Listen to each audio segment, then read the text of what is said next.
I'm searching for the self. I know the rooms of my body. I know the rooms of my body. I know how to check them. I'm not sure that I know all the rooms of the mind. Can you please tell me what are the rooms of the mind? So the question is how to search the mind for the me. So of course the mind is more subtle than the body. And I think again here, if we don't have some concentration, i.e. our mind is not very calm, clear and focused, it's actually going to be quite difficult to search the mind because it's not going to be very clear and evident to us. So again, I would very much emphasize to work on the shamatha practice so that the mind becomes more calm and more clear, and then we can, particularly the mind, we can look at the mind more clearly. And of course, searching in the mind, of course, we can search all what is in the mind, thoughts, emotions, memories, so forth. And so often it's these very things that we identify as me. You know, I am my personality, I am my thoughts, I am my emotions.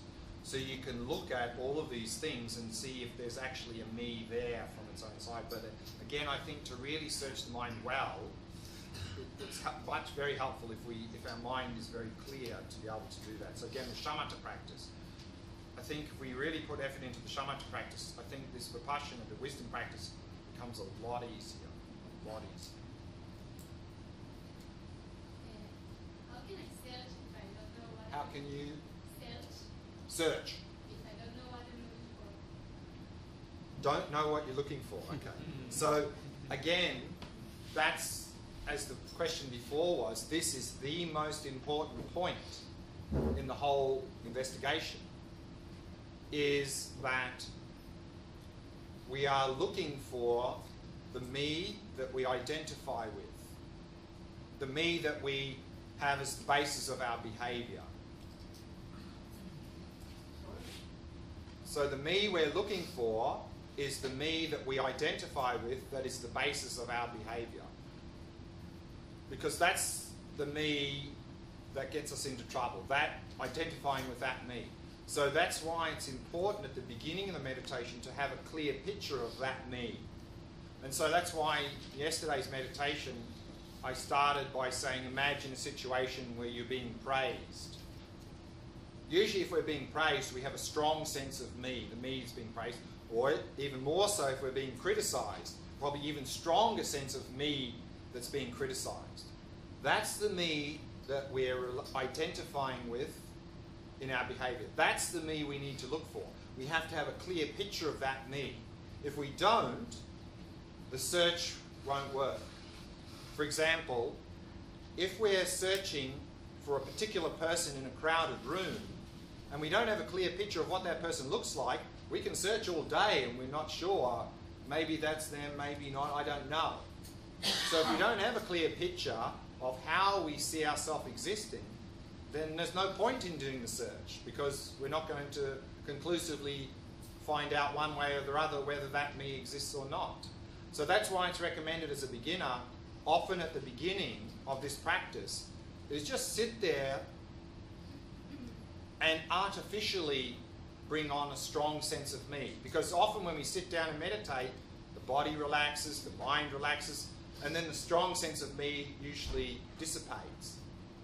So we can simply, again, think of a situation where we're being praised or criticised, and then just look at the me that appears in the mind and just rest in that experience. Become very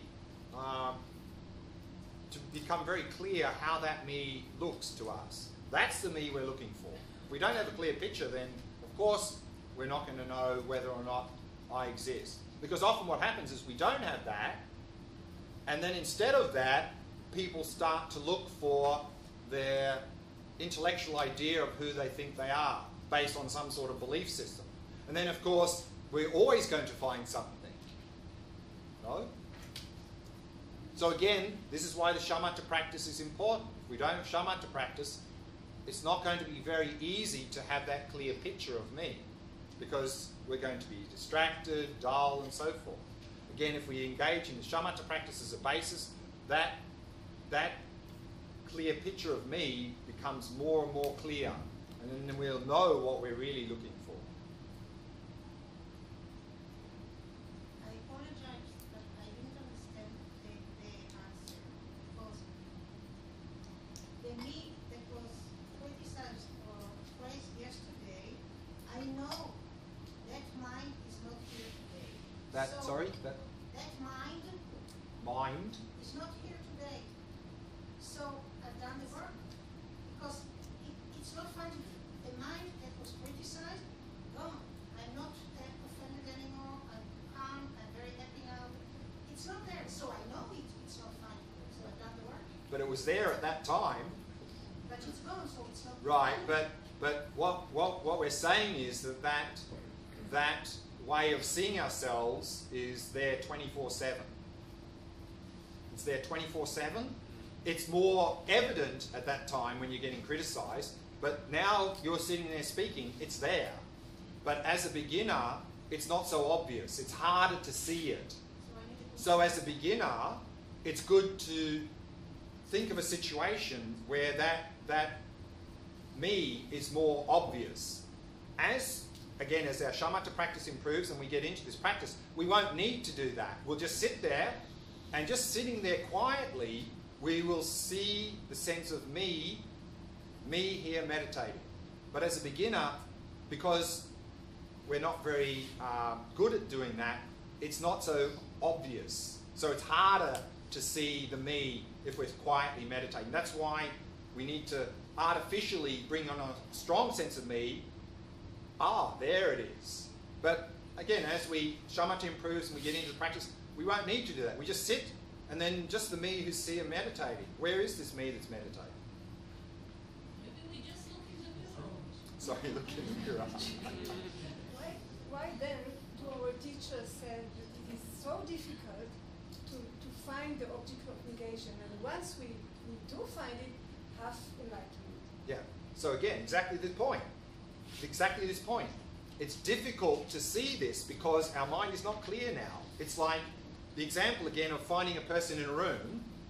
Someone gives us a photo of a person, but we're in a dark room, and they say, get a clear picture of them, and we're going, I can't see it. Or maybe our eyesight's not very good, it's dark, and we're trying to see this picture that we're going to use for the search. We go, I don't even know if it's a woman or a man, I can't really see. And then we search based on that. So this is exactly the point. If we want to have a clear picture, we need to have good vision, meaning we need clarity in our mind. We need shamatha practice. Otherwise, getting a clear picture is going to be very difficult. Like that. It's like that. I mean, now really our mind is like either we have got bad eyesight or we're in a dark room and we're trying to get a clear picture of someone's picture here, and we're going, I can't really see that. So it's not the me that I bring to my mind, remembering that I was hurt yesterday or something like that. It's something more deep. No, it can be that. But when you bring some situation to mind, to get a clear picture of how you saw yourself in that situation is not easy. It's not easy. It's like that. It's like that. Technically, if I understood correctly, we begin the shamatha practice to improve our focus, right? Right. But then, after listening to all the questions about the me, there is a meditation called the box meditation with the 5 elements, and that is to do with the path of meditation, because I personally found that when I do it and I see that there is no me, it really helped me to feel, to know that there is no me. Yeah. But I don't know where to put it. Yeah. No. It's as I mentioned, there are a number of ways of investigating. The one we did was same and different. The one that sometimes was presented in ancient India was using the elements, because often in ancient India, everything was broken up into elements, you know, earth, fire, water, elements, which is not so well known in the modern society. So it can be, unless you get some teaching on that, to present that, people go, what are you talking about, earth element? What's that mean? Because we're not familiar with that way of dividing up. Whereas it was very prevalent in those, so in those days, that approach is very easy. In fact, you'll find that in Nagarjuna's text. You know, he says the person is not earth, not fire, not water, not wind, blah, blah, blah, because it was very easily understood in those days. And if we have some understanding of that now, we can use that approach. So that can be very helpful. Can't we say that me is the special, unique combination between the body, mind, and consciousness? I mean, The pen is a special combination of all of these things. yeah. Is it? It is? The pen is the combination of these things? It is? This is the whole point we were talking about yesterday, is the pen is not the combination of the parts. The pen is labelled depending on the combination of the parts. So the person is labelled depending on the special combination of body, mind, and whatever else. But there's a big difference between saying the person is labelled depending on the combination and the person is the combination. Very different. Okay, another question. Maybe we don't find it because we are in the cage of words. And Cage of words. Yeah, that the cage of verbality that we are limited to find it. So Exactly. So that's why in this meditation we need to grab our intellectual mind and say, take a holiday. Because otherwise we'll be in that state. So we have to give the intellectual mind a holiday and look with our direct observation. Otherwise it's just an intellectual game. And we're always going to come up with an answer, and then we haven't done the practice. Exactly. I mean, it's like the analogy. If we're going to look for a person in a room and we have a clear picture of them, do we turn it into an intellectual exercise? Do we go, now this person, I think they're not going to be here because they don't like to be in this sort of place. In fact, I think they're on holiday. No, they're not here. Is that the answer? No. That's just blah, blah, blah, blah. I mean, when we have a clear picture of a person and we want to look for them in the room, we don't intellectualize that, do we? We just look directly. And then at the end we go, yes, they're there. No, they're not there. We don't start asking questions about, well, I wonder what they like for dessert and where they work and that. That's not going to help to know whether the person's in the room at all. Yeah, so if we turn this practice into an intellectual exercise, we're just gone off the rails. Okay, we need to move on. So let's go back to the Path Sutra then. So now we're looking at the path of seeing. And so here we have 8 statements. And this is called, previously we had the 4-fold profundity, now we have the 8-fold profundity.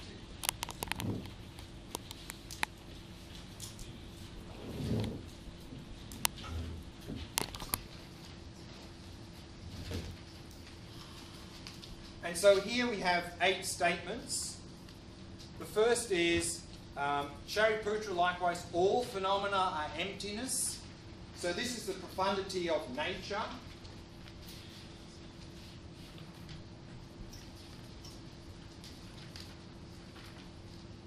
And that is saying that the nature of all phenomena is emptiness. So previously we talked simply about the person, the body, and the mind.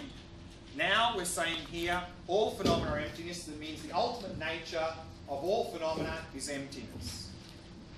And the second one is without characteristic.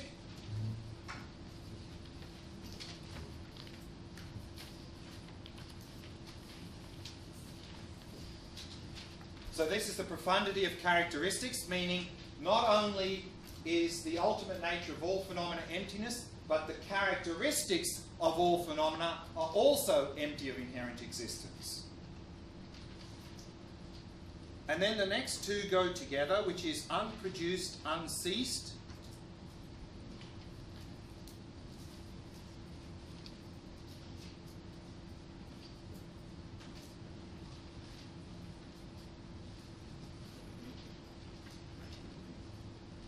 and that is the profundity of production and cessation. So again, not only are all phenomena empty of inherent existence, the characteristics of all phenomena empty of inherent existence. No phenomena is inherently produced, no phenomena inherently ceases. There's no inherent production, no inherent cessation. And then the next two is stainless, not without stain.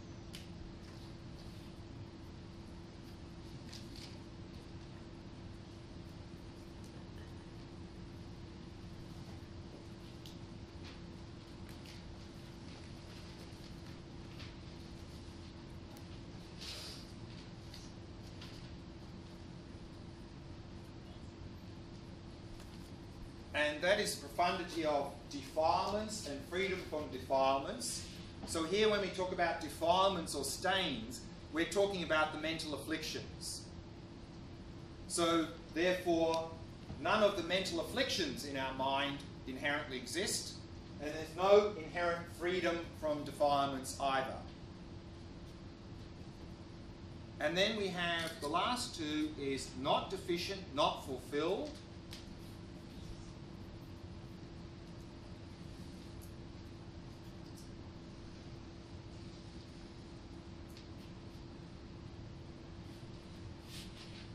And that is the profundity of decrease and increase, meaning that there is no inherent decrease of negative qualities in the path.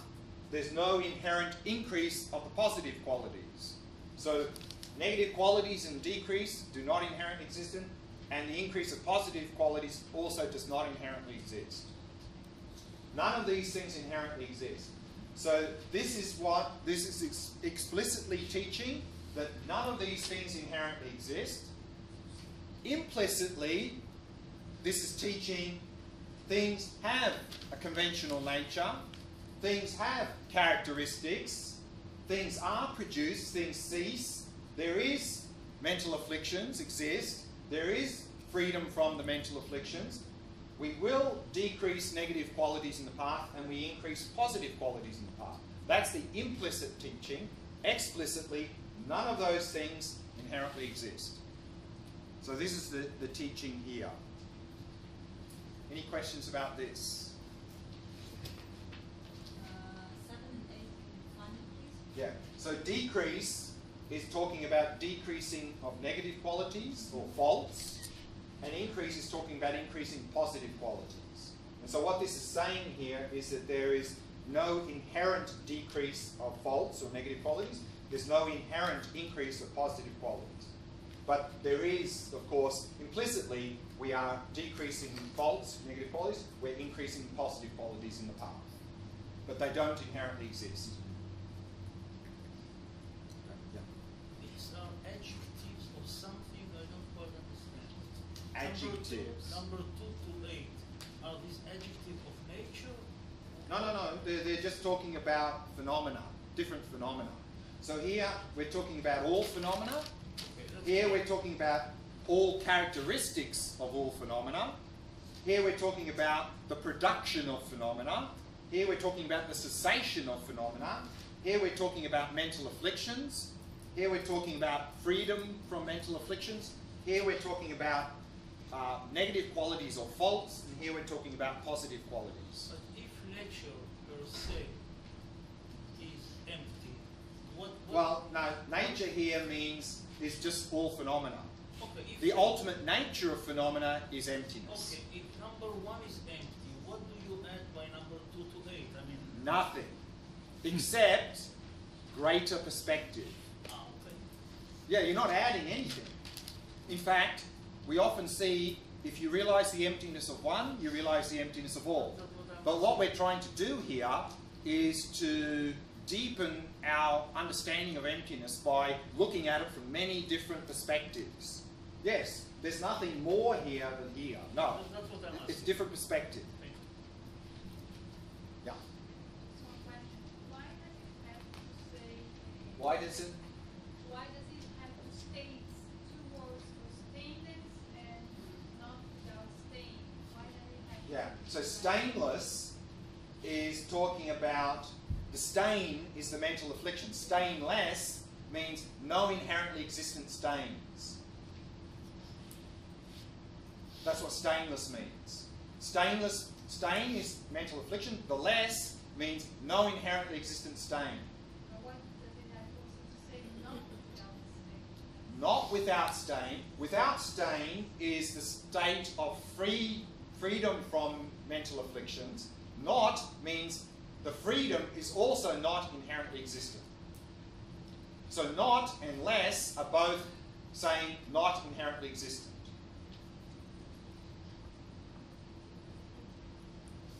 Probably reiterated the question, but this duality. Does what, sorry? Probably reiterated the previous question, but this finding the duality of implicit and non-implicit is somewhat hard to grasp. Finding the duality. You said that these are both implicit and non-implicit. if I understood correctly. The explicit teaching is that none of these things inherently exist. But of course that doesn't mean they don't exist. So implicitly, it's the flip side of they're not inherently existent. The flip side of that is they exist dependently. So implicitly we're saying things do have a commensurable nature, things have characteristics, there is production and cessation, and so forth. That's the flip side of emptiness. This teaching of emptiness actually comes, I believe, later or as a draft or as an addition of further wisdom from the original Buddhist wisdom, which is things that are dependent. Everything that's negated here actually exists.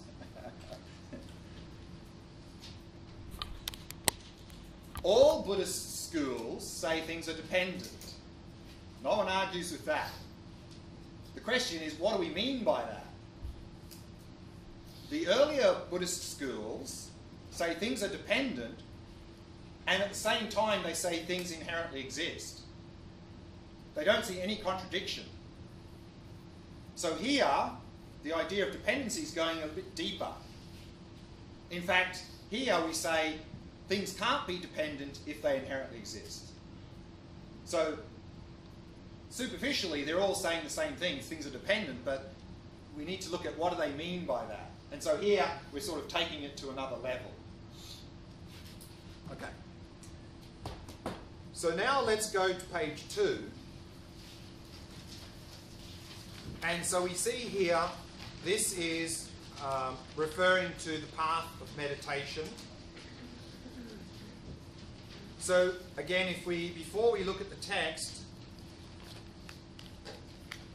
well actually just to briefly look at the first line to give us some context, he says, Shariputra, therefore in emptiness there is no form, no feeling, so we've got a long list of know this, know this, know this, know this. And it says, in emptiness there is none of these things. What that is saying is that in a direct experience of emptiness, none of these things are appearing. Because the experience of emptiness is how things exist. Meaning if things were to exist inherently, then that's what would appear when we're investigating how things exist. But because emptiness is appearing and nothing else appearing, therefore they do not inherently exist. And this is correlated with path of meditation. So again, let's go back to the Mahayana path briefly.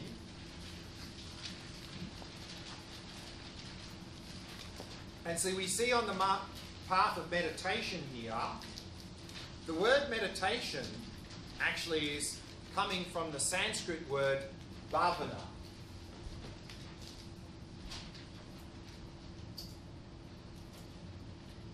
And bhavana means to familiarize or cultivate. So here on the path of meditation, we are familiarizing ourselves and cultivating again and again the direct realization of emptiness that we first had on the path of seeing. And we see that the path of meditation here is divided into 9 parts. And those 9 parts, together with the path of seeing, are what's called the 10 grounds, or in Sanskrit, the 10 bhumis. And these are 10 stages that we go through the direct realization of emptiness.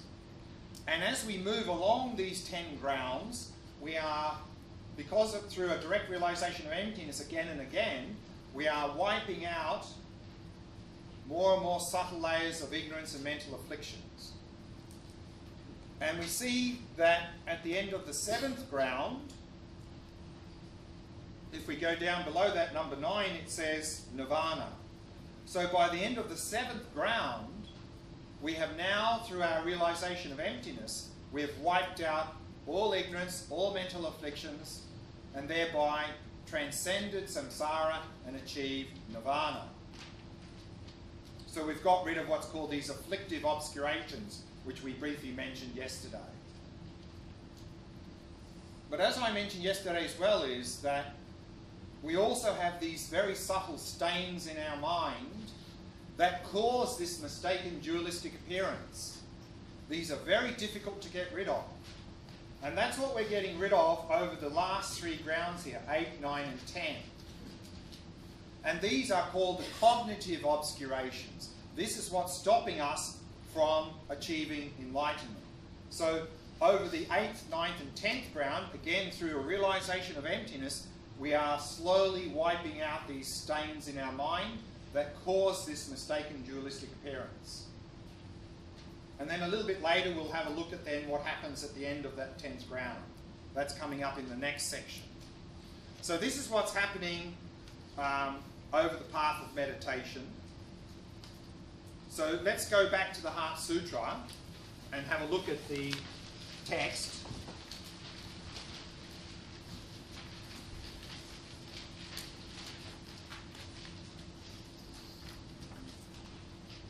So it says here, Shariputra, therefore in emptiness there is no form, no feeling, no discrimination, no compositional factors, no consciousness. So of course these 5 are the 5 aggregates, meaning in a direct realization of emptiness, when we're realizing it, none of these things appear. There's only the experience of emptiness. And then the next list, we have a list that says no eye, no ear, no nose, no tongue, no body, no mind. And then together with that, the next list is presented together, which is no visual form, no sound, no odour, no taste, no object of touch, and no phenomenon. So those 12 are called the 12 sources.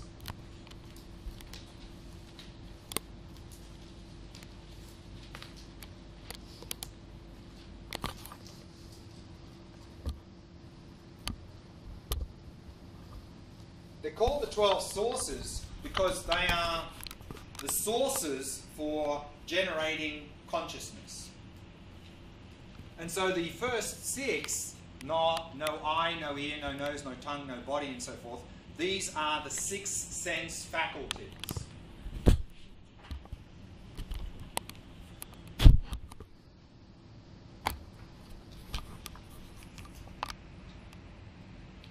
And the 6 following are the 6 objects, the 6 various types of object.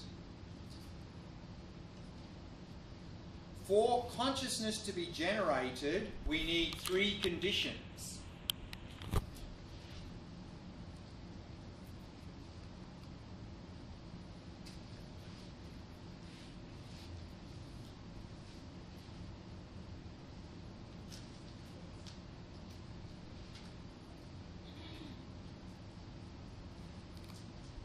The first of those is what's called the empowering condition.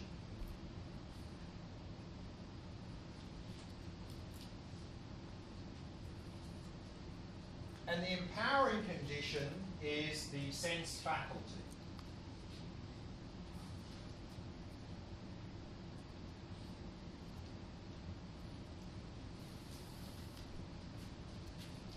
And then we have what's called the observed object condition, which of course is the object. And the third condition is what's called the immediately preceding condition. condition.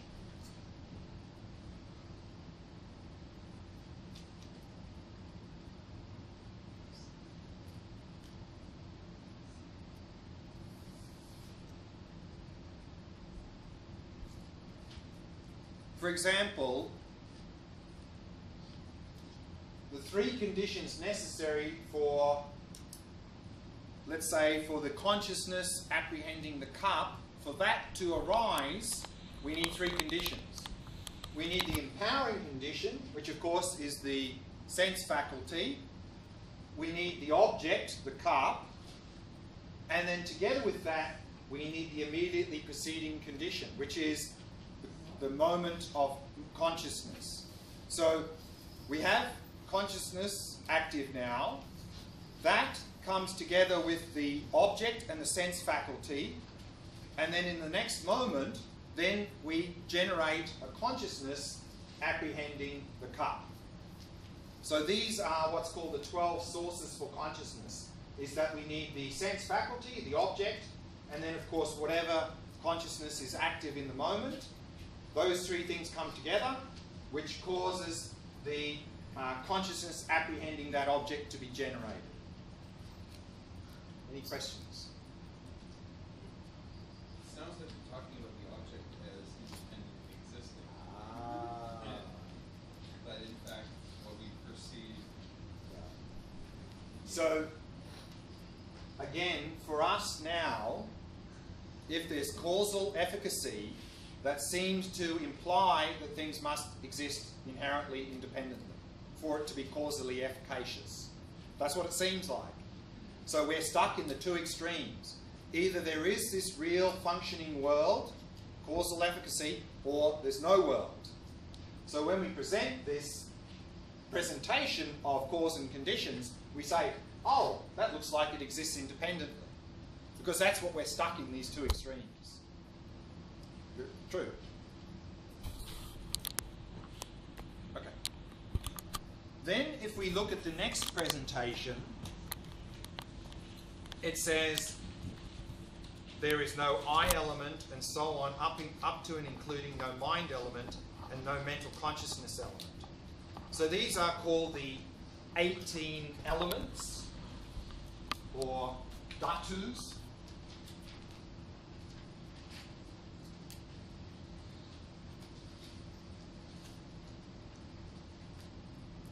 Sometimes translated as constituent. And so the 18 elements or dhatus are the same 12 plus the 6 consciousnesses.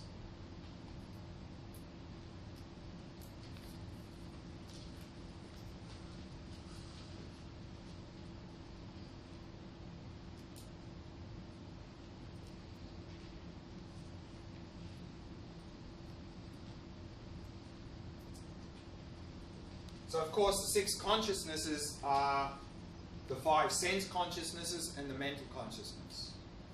So we've had the same list here, and we've just added the 6 consciousnesses that are produced. So what we've seen so far here is 3 presentations, the 5 aggregates, 12 sources, the 18 elements or constituents.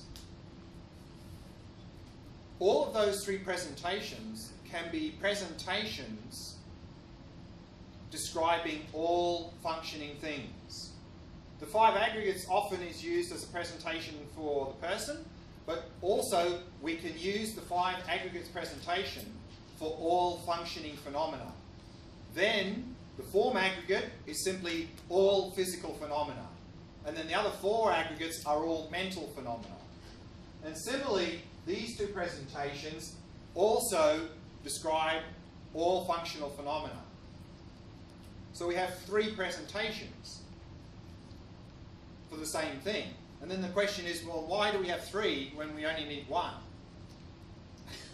And I remember studying one text, I think it was an Indian text from centuries ago, and they're saying that the reason there are 3 presentations, you know, there's the 5, the 12, and the 18, is because some disciples like brief explanations, some like middling length explanations, some like extensive explanations. So they're to suit the different types of practitioner. That was one explanation I had, I saw. Any questions about this?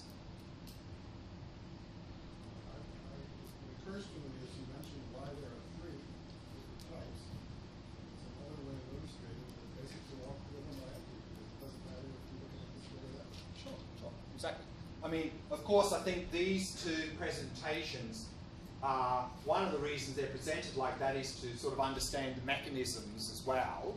But yes, it's true. I mean, when you have different presentations for the same thing, you know, if we're a bit intuitive, like you said, then we can sort of start to understand, well, actually, it's just perspectives. It's more perspective. And so that can be very helpful for this reason as well. The third here is the precondition. The third is the knowing, the minute you know. No, the immediately preceding condition, like, let's say, what are the 3 conditions necessary for a consciousness apprehending cut to arise?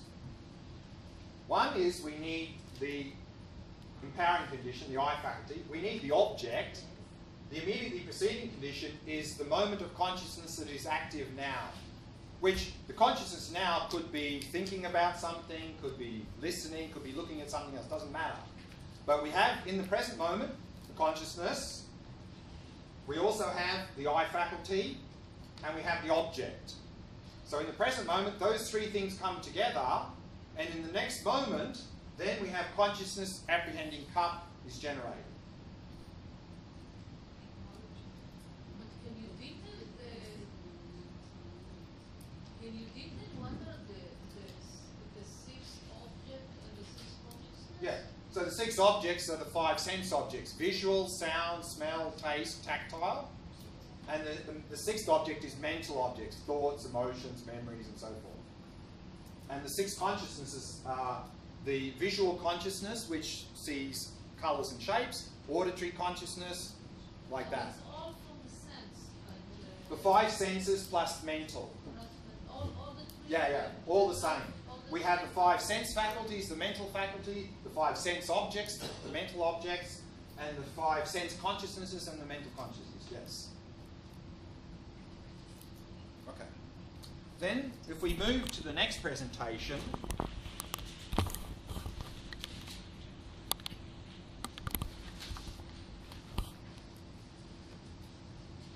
we see, it says, there is no ignorance, no extinction of ignorance, and so on, up to and including no aging and death, and no extinction of aging and death. So this is talking about what's called the 12 links of dependent origination.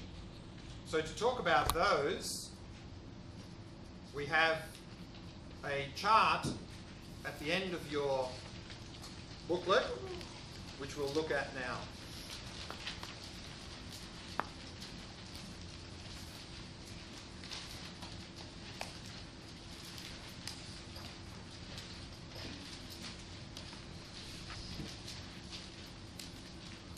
And so in the Heart Sutra, when it says there's no ignorance and so on, it's talking about the 12 links.